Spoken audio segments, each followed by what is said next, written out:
రేణిగుంట విమానాశ్రయం వేదికగా రోడ్డు భద్రతపై కీలక అడుగు పడింది. మంగళవారం ఉదయం 11:30 జరిగిన కార్యక్రమంలో రాష్ట్ర హోంశాఖ మంత్రి వంగలపూడి అనిత, రెవెన్యూ శాఖ మంత్రి అనగాని సత్యప్రసాద్ ముఖ్య అతిథులుగా పాల్గొన్నారు. రహదారి ప్రమాదాల నివారణే లక్ష్యంగా పోలీస్ శాఖ ఆధ్వర్యంలో ఈ కార్యక్రమాన్ని నిర్వహించారు. ఈ సందర్భంగా జిల్లా ఎస్పీ ఎల్ సుబ్బరాయుడుతో కలిసి మంత్రులు హైవే మొబైల్ వాహనాలకు అత్యంత ఆధునికరమైన బ్రీత్ అనలైజర్ పరికరాలను పంపిణీ చేశారు.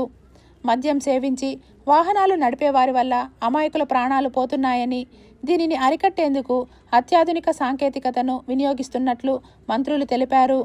హైవేలపై నిరంతరం పహారా కాసే మొబైల్ వాహనాలకు ఈ కొత్త పరికరాలు ఎంతో ఉపయోగపడతాయని వెల్లడించారు.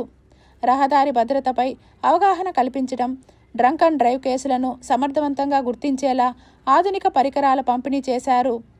ప్రజల ప్రాణాలకు భద్రత కల్పించడమే ప్రభుత్వ ప్రాధాన్యత అని మంత్రులు స్పష్టీకరణని స్పష్టం చేశారు. ఈ కార్యక్రమంలో పోలీసు ఉన్నతాధికారులు పాల్గొన్నారు.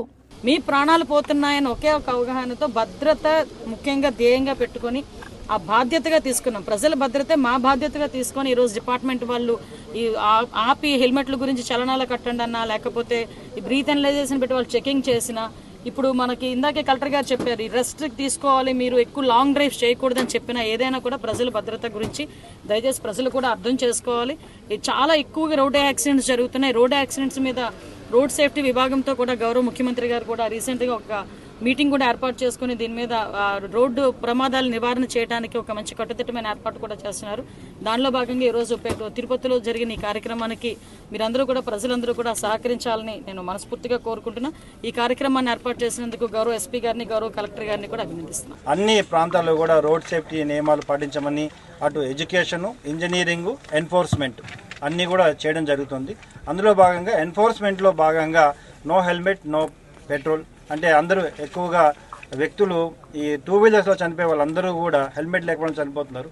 సో అందులో భాగంగా హెల్మెట్ వేర్ చేయమంటూ, అదేవిధంగా డ్రంక్ అండ్ డ్రైవ్ చేయడం వల్ల వాళ్ళకి ఇబ్బంది కలపడమే కాకుండా ఎదుటి వ్యక్తి వారిపై కూడా ఇబ్బంది కలిగే ప్రమాదం ఉంది. కాబట్టి డ్రంక్ అండ్ డ్రైవ్ పూర్తిగా నిర్మూలించాలనే ఒక ధ్యేయంతో అన్ని హైవే మొబైల్స్కి ఈ drunk and drive equipment, DD equipment ఇవ్వడం జరుగుతుంది. అదేవిధంగా అన్ని పోలీస్ స్టేషన్లకి డీడీ ఎక్విప్మెంట్ ఇస్తూ ప్రతి ఒక్కరు కూడా డ్రంక్ అండ్ డ్రైవ్ టెస్ట్ చేసి ఎవరైతే డ్రంక్ అండ్ డ్రైవ్ దొరుకుతారో వారిపై డ్రైవింగ్ లైసెన్స్ క్యాన్సిల్ చేయడం, వారు ఇంకా ఎక్కువగా మోతాదులో తాగి దొరికితే వారి యొక్క పోలీస్ ఐపీసీ కేసులు పెట్టి వారిని అరెస్ట్ చేయడం కూడా